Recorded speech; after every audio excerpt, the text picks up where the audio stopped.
Hello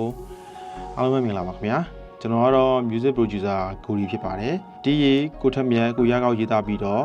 တိသက်ရှည်ရွေးမြတ်သူတည်ဆိုထားတဲ့တကြံလူလဲဆိုတဲ့တခြင်းလေးကိုကျွန်တော်ဘယ်လိုဖန်တီးတိခတ်ခဲ့လဲဆိုတော့ကိုလက်ရှိအခုရှင်းပြပြီးမှဖြစ်ပါတယ်ပေါ့နော်အားလုံးလိုက်ပါကြည့်ရှုပေးကြဖို့တောင်းဆိုချင်ပါတယ်ခင်ဗျာဒါကတော့ကျွန်တော်တီးထားတဲ့တကြံလူလဲတခြင်းရဲ့ project ဖြစ်ပါတယ်ပေါ့နော်melody 34 wave ကရောတော်သုံးထားတယ်ပေါ့နော် okay အဲ့တော့ကျွန်တော်တို့စတီးရဘယ်လိုတီးလဲဆိုတော့တချင်းမွေးတချင်းရတော့ကျွန်တော်ဒီလိုပေါ့နော်ဒီကိုထက်မြက်နဲ့ရကောက်ပေါ့နော်ဆိုတော့ကျွန်တော်ဒီလိုလေးတေးသန်းရှည်ရွေးမြတ်သူကကျွန်တော်ဒီလိုလာပြီးရပေါ့နော်တောက်ပန်းလေးခူလာသည်ပြိုမေးလေးထွက်မှန်မျိုးကြီးအဲ့ဒါရဲ့ပြီးတော့ဒီမှာချောင်းလို့တုံတုံသူရဲ့နှွေတဲ့ကြောင်လုံးချုံနှစ်သက်ကူတိုင်းနာနာမျက်ရှိမဲ့တဲ့စေကပြန်ကိုကမယုံဒါသူတို့ရေးပြီးသွားတဲ့အချိန်မှာလာပေးတာပေါ့နော်ဆိုတာတော့အကျန်းဆိုပေးရတော့တခြားဒီအမတယောက်ထင်တယ်အဲ့တော့ကျွန်တော်ကဒီအယုံကိုကျွန်တော်ဒီလိုအကျန်းလေးကျွန်တော်ကဒီလိုလေးတီးပေးလိုက်တယ်ပေါ့နော်အကျန်းလေး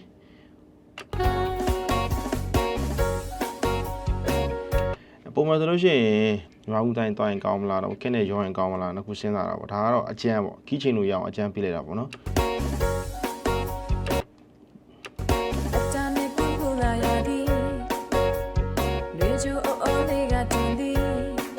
ဒီတိုင်းထွက်လာမယ်ဆိုလို့ရှိရင်လေအားလုံးနားထောင်အောင်ပဲပေါ့နော်အဲ့တော့ဒီသချင်း intro ကနေကျွန်တော်စပြမယ် intro မှာကျွန်တော်ကဒီ ambient လေးကျွန်တော်စဝင်တာကျွန်တော်ကြိုက်ပါတယ်ဒီမှာ ambient လေးတွေပေါ့နော်ဒီ reverse synth လေးတွေပေါ့နော်အဲသဘောတရားလေးဒီမှာအဲ့ဒါလေးကျွန်တော်စဝင်တာအရင်ကြိုက်ပါတယ်ဒီမှာကျွန်တော် sweet and sweet down ပေါ့နော်နှစ်ခုကိုကျွန်တော်အဓိကဒီ project ကိုကျွန်တော်ပြချင်တယ်ဆိုတာဘာလဲဆိုတော့ဟိုဟာလေးဒီအနောက်ကပါမန်းမသိပါတဲ့အတန်လေးတွေအများကြီးရှိတယ်ပါမန်းမသိပါတဲ့အတန်လေးအများကြီးရှိတယ်အဲ့ဒါလေးတွေအဓိကပါမတချင်းရမြိုင်တာပေါ့နော်မပါဘူးဆိုရင်လည်းတချင်းရဟာတတိုင်းဖြစ်နေမှာပေါ့နော်အဓိက main ဒီတချင်းမှာ main ကျွန်တော်ကဒီကောက်တစ်ခုကျွန်တော်ဒီလိုသွားလိုက်တာပေါ့နော်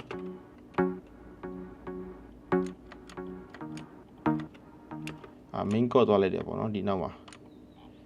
main chord black chord လေးသွားလိုက်တယ်ပေါ့နော်အဲ့ဒါကျွန်တော်နဲ့ဇက်ကပဲကျွန်တော်အမြဲသုံးတာဖြစ်ပါတယ် deep chord ပေါ့နော်ကျွန်တော်အဲ့ဒါလေးသဘောကျလို့ကျွန်တော်သုံးလိုက်တယ်ဒီမှာတော့ okay ဒီမှာ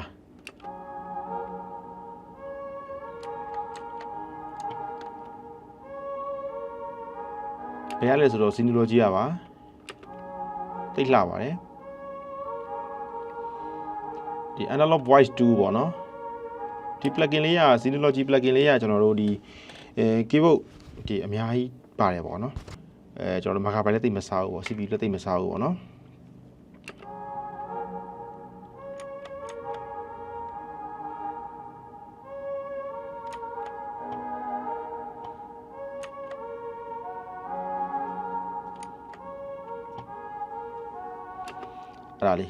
အဲ့ဒါရယ်ပြီးတော့ဒီမှာအဲ့တော့ကျွန်တော်ဒီမှာတီးထားတာတော့ဗောနော်သူကမမြင်ရတဲ့ highline လေးတွေပေါ့အဲ့ဒါလေးကျွန်တော်အဓိကပြချင်တာဒီမှာသူကဒီမှာဆိုလို့ရှိရင်လည်းတကြံအငွေ့သက်လေးကျွန်တော်ပေးအောင်လို့ဒီတိုင်းလေးသွားလိုက်တာဗောနော်ဒီမှာကျွန်တော်ဒီမှာ black cloud လေးရယ် ambient လေးရယ်ဒါ bass ပေါ့ဒီတိုင်း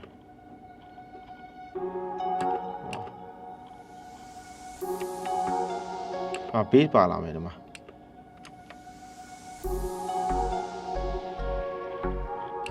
base ကကြတော့ကျွန်တော်base ကိုလည်းကျွန်တော်ဘောလုံးနည်းနည်းလေးတိုးထားလားမသိဘူးပေါ့နော်အဲ့ဒါမှ base ဘောလုံးနည်းတိုးထားပါတယ်အဲ့တော့ automation ပေးထားတယ်ပေါ့နော်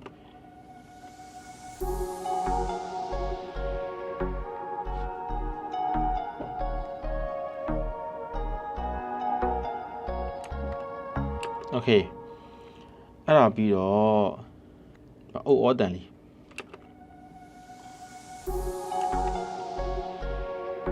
အ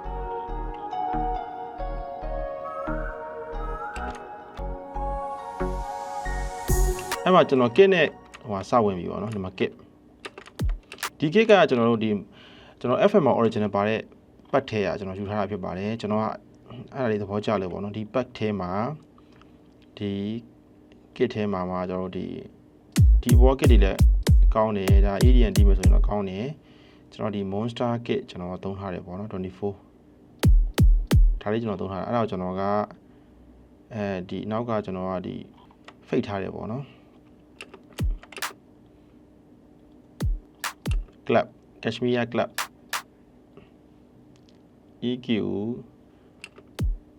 EQ သုံးထားတယ်ကျွန်တော် UAD 1176ဘယ်ကျွန်တော်ဒါလေးကျွန်တော်ထည့်ထားတယ်ပေါ့နော် club မှာ computer ကျွန်တော်လုပ်ထားတယ်ပေါ့နော်ဒီမှာတော့ဒါကတော့ဝင်လေးပါ okay အဲ့ဒါပြီးတော့ဒီမှာလာပြီဒီမှာအဲ့ဒါ Synology ရပါတော့ကျွန်တော်တို့အလားလေးတွေအရန်ကိုလှသွားတယ်ပေါ့နော်လှစေသွားတယ်ပေါ့လှသွားစေတယ်ပေါ့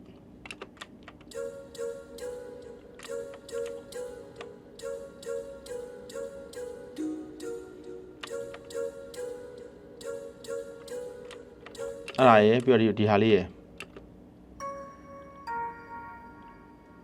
ဒါအာခိတ်ထဲကကျွန်တော်သုံးထားတာ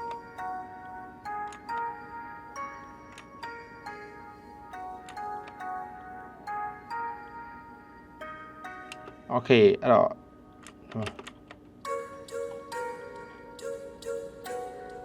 ပြီးတော့ခေတ္တပါမယ်ကျွန်တော်တို့ခေတ္တကကျွန်တော် content သုံးထားတယ်အဲ့ဒါကိုကျွန်တော်ပြန်ပြီးတော့ဟိုဟာလုပ်ထားတယ်ပေါ့နော်ကျွန်တော်ဝေ့ပြန်ထုတ်ထားတာပေါ့နော်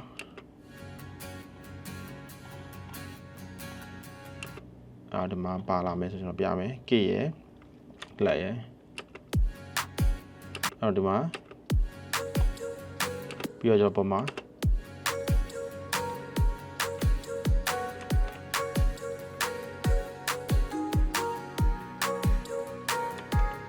โอเคပြီးတော့ကျွန်တော်ဒီမှာကျွန်တော်ဒီမှာအပတ်ကြီးကိုလေးကျွန်တော်သုံးထားသေးတယ်ဒါကကျွန်တော်net set လေးဟာပဲကျွန်တော်ပြန်ပြီးတော့ထုတ်ထားတာပေါ့နော်ဘာလို့ထုတ်ထားရလဲဆိုတော့ဟိုဟာလीသူကလူရက်လိုက်ပြီဆိုလို့ရှိရင်ဟိုဟာကျွန်တော်ဂျားထဲမှာဂျားထဲကနေရအောင်စပြီးဖွင့်တဲ့ခါကျရင်အဲ့အပတ်ကြီးကမညီတာရဖြစ်တတ်တယ်ပေါ့နော်နားထောင်ရတာမညီတာပြောတာပါအားကြောင့်ကျွန်တော်ဝေးထုတ်ထားလိုက်တယ်ပေါ့နော်ခါလေးဒီမှာအဲ့တော့ပြီးတော့ကျွန်တော်ဘာလာကျွန်တော်ဖုံးပါလာโอเคဒါကတော့မုံရွာဆရာတယောက်တီးထားတာပါကျွန်တော်โอเค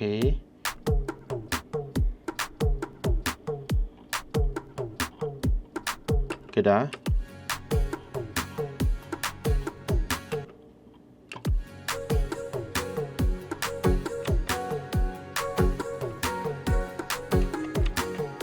โอเคမှာအပကြီးကိုလာပြီ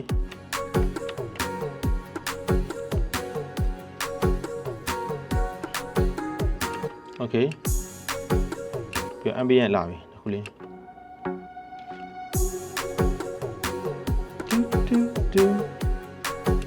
โอเคအဲ့ဒါပြီးတော့ကျွန်တော်ဗားထဲအဲ့မှာကျွန်တော်ဟိုစဝင်တော့မယ် flute လေးကျွန်တော်စဝင်တော့မယ်ပေါ့နော်ဒီမှာဒီဟာလေး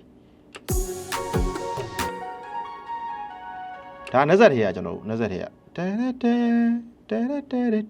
တဲโอเคမ20ဒီဟာလေးပါ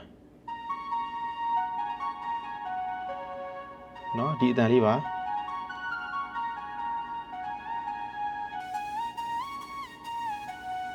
ဒါမူရင်းတန်နော်ကျွန်တော်အဲ့ဒါကိုဒီမှာ left filter အုပ်လိုက်တယ်ပေါ့နော်အဓိကကတော့ကျွန်တော်ဒီ flute လေးကကျွန်တော်အနောက်ကပပလေးလောက်ပဲပါချင်တာဒီ flute လေးမှာကျတော့ပပလေးပါချင်တာအဓိက main flute ကဒီကောင်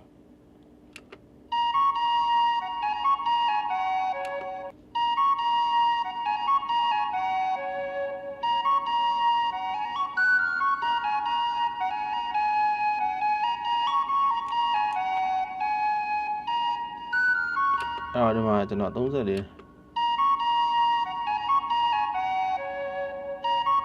တမိုးရင်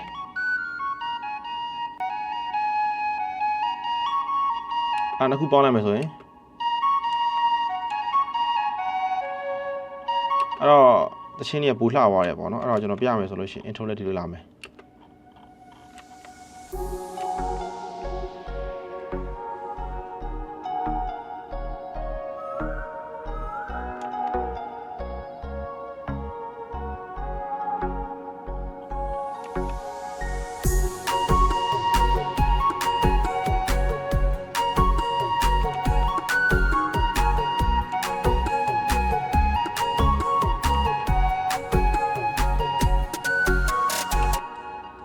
အဲ့မှာကျွန်တော်ကသူ့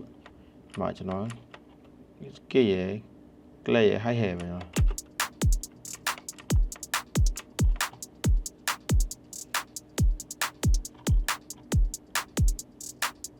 ကျွန်တော်ဒီမှာ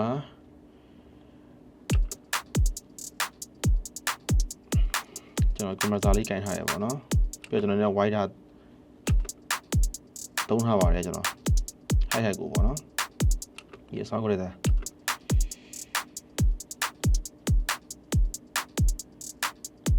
โอเคဒီမှာဒါကတော့ free ပေါ့ဗျာဘယ်ညာကျွန်တော် panning ခွဲထားတာပေါ့နော်အဲ့ဒီမှာတော်သူ့ရဲ့အဆိုတန်နောက်မှာကျွန်တော်ဓာတ်ရိုက်တော့မတီးဘူးကျွန်တော် melody နည်းနည်းသူနဲ့ connection မိအောင်ကျွန်တော် like ပြီးတော့ melody တီးတာပေါ့နော်။ဂျာနေကွန်ကူလာရသည်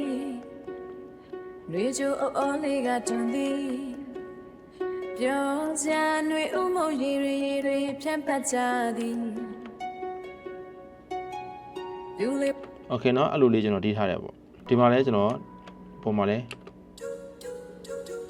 အဲ့ဒါလေးပါတယ်ပေါ့နော်အတားနေကူလူလာရသည်အတားနေကူလူလာရသည်တူအဲ့လိုသွားတယ်ပေါ့တူအဲ့လိုလေးသွားတယ်ပြီးဒီမှာလေးအတန်နဲ့ကုကုလာရသည်ဖေးသဘောမျိုးလေးပေါ့နော်အတန်နဲ့ကုကုလာရသည်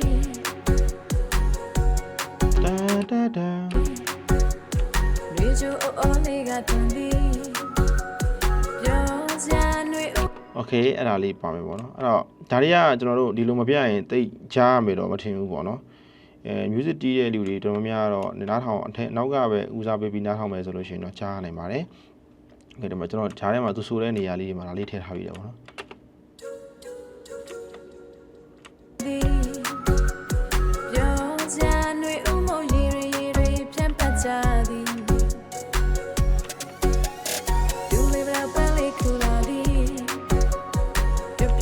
โอเคနောက်တစ်ခုဒီမှာဒုတိယ verse အဝင်တဲ့အချိန်မှာကျွန်တော်ကဒီမှာ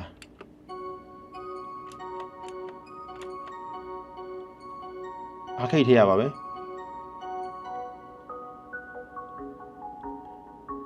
ဒါ tridor နဲ့သုံးထားတာပါ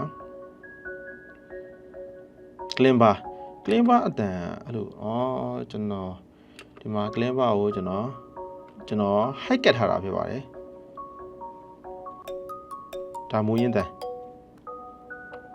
နူးညံ့အောင်ကျွန်တော်လုပ်လိုက်တာပေါ့နော်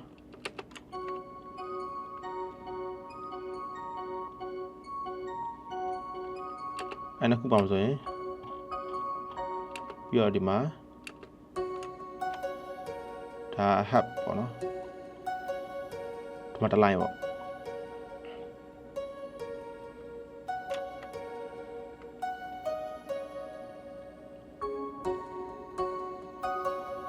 အောက်မှာတစ် line ဟက်တစ် line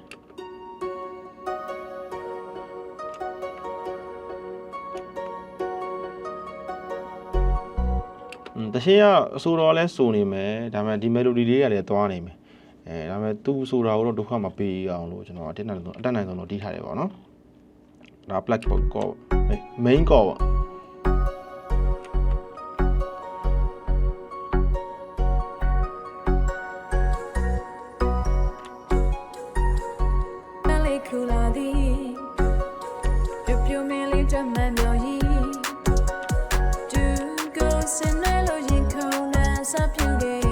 โอเคအားရလာမယ်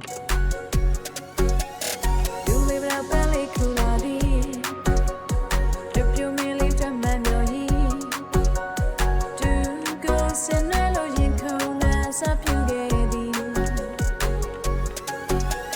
မှာကျွန်တော်ဒီမှာနောက်တစ် page တစ်ခုပေါ့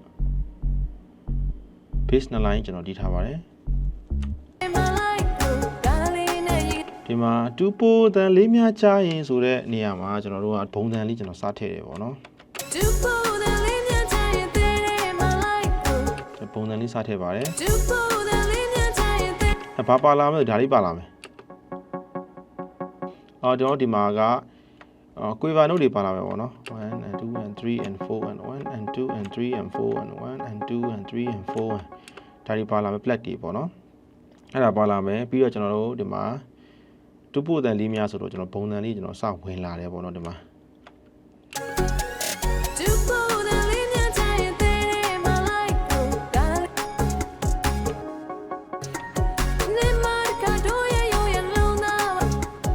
ချမ်းလုံးလုံးတုံးအဲ့နေရာမှာဒါ correct ဆိုကြွရမယ်ပေါ့နော်ကြွတဲ့ခါမှာဒီမှာကျွန်တော်C1 နဲ့ရပါ C1 နဲ့ကကျွန်တော်သုံးထားတာဖြစ်ပါတယ်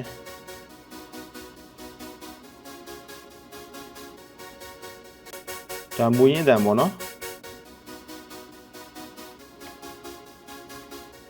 Okay ပြီးတော့ဒီ arpeggio ပေါ့နော်အပဲကြီးကိုသုံးထားပါတယ်ကျွန်တော်နှက်ဆက်ထည့်ရပါပဲဒီရဒီမှာကျွန်တော်ဒီလက်ခွင်းပေါ့နော်ကျွန်တော်တို့လက်ခွင်းပါပြီးတော့ဒါခေါ်ရမှာကျွန်တော်သူ့တန်းလုံးလုံးတုံးဆိုအနောက်ကလို့သူတခုချင်းဒီ melody note ကိုအကုန်မတီးပဲနဲ့ main point note လေးတွေပဲတီးတာပေါ့တန်းတုံးအဲ့လိုသွားတာပေါ့နော်အဲ့တော့ကျွန်တော်အဓိကဒီမှာဒါတော့ကျွန်တော်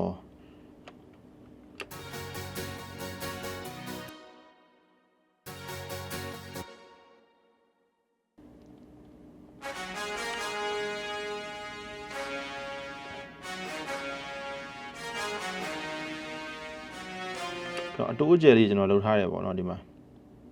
ဒီ volume နဲ့မှာ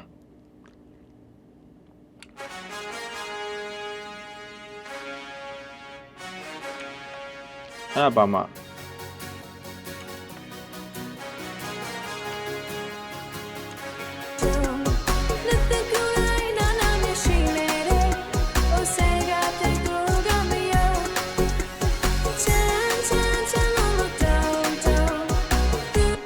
โอเคဒီမှာ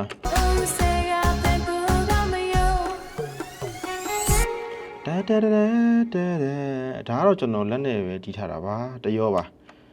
ဘယ်ရတီးထားတာလဲဆိုတော့ကျွန်တော်ဒီ swan violin လေးရတီးထားတာဖြစ်ပါတယ်โอเคကျွန်တော်တို့ပြပါမယ်ဒါတော့ modulation width ကျွန်တော် paper ကစားထားတာပေါ့နော်ကျွန်တော် keyboard နဲ့တီးထားတာဖြစ်ပါတယ်ခဏဒီမှာဒါ pitch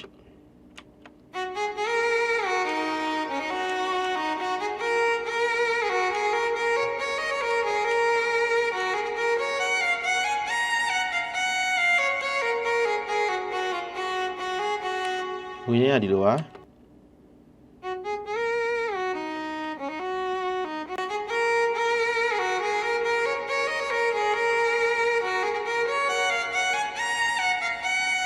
ဒီမှာကျွန်တော် Kashmir Essential Kit သုံးထားပါတယ်ကျွန်တော်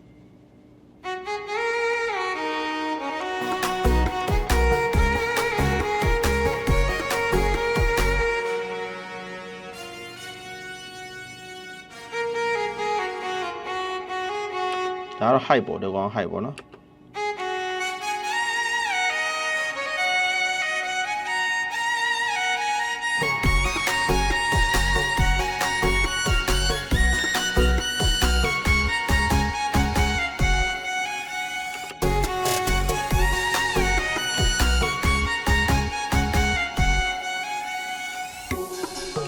ဒီနားမှာ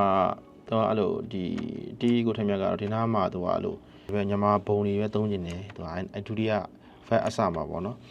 အဲ့လိုဆိုတော့ကျွန်တော်ကဒါဘုံမသိတဲ့ထားလိုက်ပါတယ်ပေါ့နော်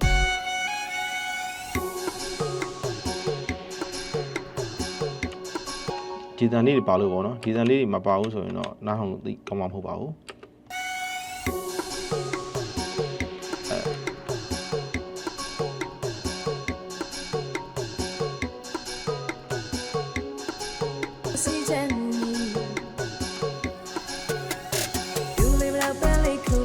Okay ခေါ်ရကအတူတူပဲနောက်ဒီနားလေးပေါ့ဒီနားလေးကကွက်တီပါပဲပုံမှန်တော့ဒီနားလေးမှာကျွန်တော်ကခဏရက်လိုက်တာဒီကျွန်တော်ပေါ့ပုံမှန်ဆိုရင်ဆက်သွားရင်ကောင်းမလားကျွန်တော်တွေးလိုက်တဲ့ခါဒီနားကျွန်တော်ရက်လိုက်တယ်ဟာပေါ့ slow motion လေးတွေနဲ့ပြလို့ရအောင်လို့ကျွန်တော်အဲ့လိုပုံစံမျိုးနဲ့ကျွန်တော်လည်းတွေးပြီးတီးလိုက်တာပေါ့နော်ဒါပေမဲ့ကွက်တီပါပဲ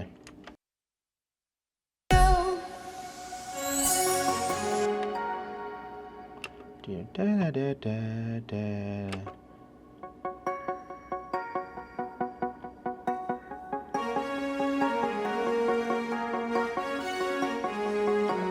လက်ဆက်ထဲပါ Okay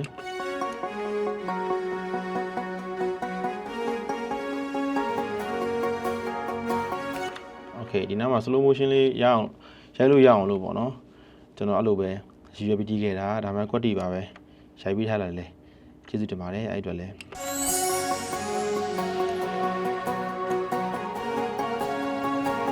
နောက်တစ်ခုကြည့်အောင်မထင်နဲ့အတန်းလေးဟုတ်တယ်ပါ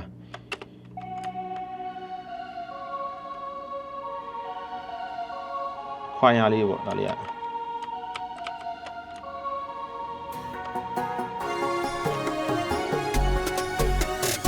โอเคဒီမှာနောက်တစ်ခု play တစ်ခု solo နောက် solo တစ်ခုပေါ့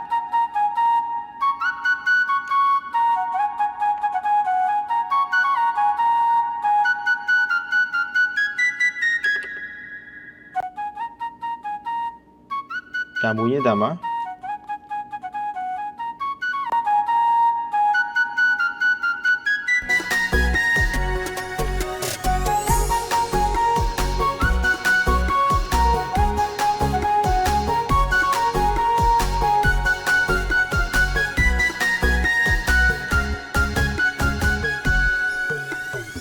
โอเค